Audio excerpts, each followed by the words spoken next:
আসসালামু আলাইকুম। হাসনাত আবদুল্লাহর গাড়িতে হামলার অভিযোগে আটক ৫৪ জন।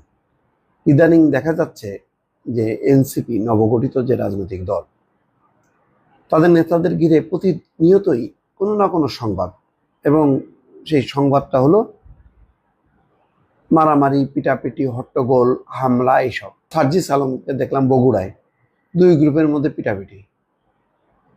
তারপরে একদিন পরেই হাসনাত আবদুল্লাহর গাড়িতে হামলা।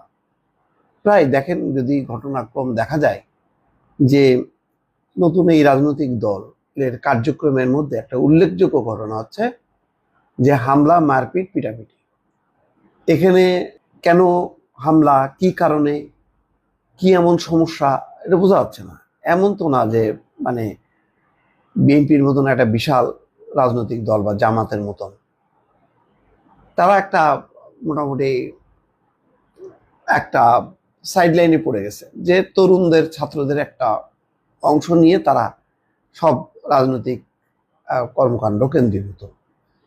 এটা নিয়ে এত প্রতিনিয়ত যে খবরগুলি আসছে সেগুলি সবই নেগেটিভ, পজিটিভ খবর খুব কম। গাজীপুরের জাতীয় নাগরিক পার্টির দক্ষিণাঞ্চলের মুখ্য সংগঠক হাসনাত আবদুল্লাহ গাড়িতে হামলার অভিযোগে ৫৪ জনকে আটক করেছে পুলিশ। তাদের প্রায় সবাই আওয়ামী লীগ এবং সংশ্লিষ্ট বিভিন্ন সংগঠনের নেতাকর্মী বলে পুলিশের দাবি। দেখা গেল যে কালকে দেখলাম যে ৪-৫টা মোটরসাইকেলে ১০-১২ জন। তো ৫৪ জন আটক হলো কেন? হামলার সাথে জড়িত ১০-১২ জন আর গ্রেপ্তার হলো ৫৪ জন। আর আওয়ামী লীগের কি কোনো কর্মসূচি নাকি কি কারণে, মানে আদৌ কি আওয়ামী লীগ এক্সিস্ট করে কিনা এই রাস্তাঘাটের মধ্যে বোঝা খুব মুশকিল দর্শক। কিন্তু সোমবার সকাল পর্যন্ত, প্রথম আলো রিপোর্ট অনুযায়ী সোমবার সকাল পর্যন্ত কোনো অভিযোগ বা মামলা হয়নি, কিন্তু অ্যারেস্ট হয়ে গেল এতজন।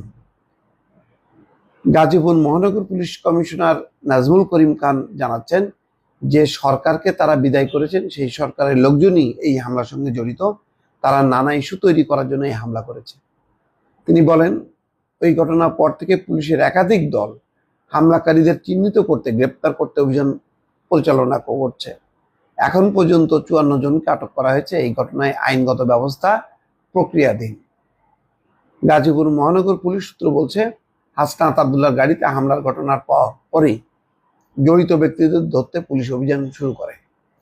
অভিযান চালিয়ে তাৎক্ষণিক মহানগর বাসন এলাকা থেকে গাজীপুর মহানগর ১৩ নম্বর ওয়ার্ডের যুবলীগ নেতা এদেরকে অ্যারেস্ট করছেন। কয়জন জড়িত, কয়জন জড়িত না বোঝা যাচ্ছে না।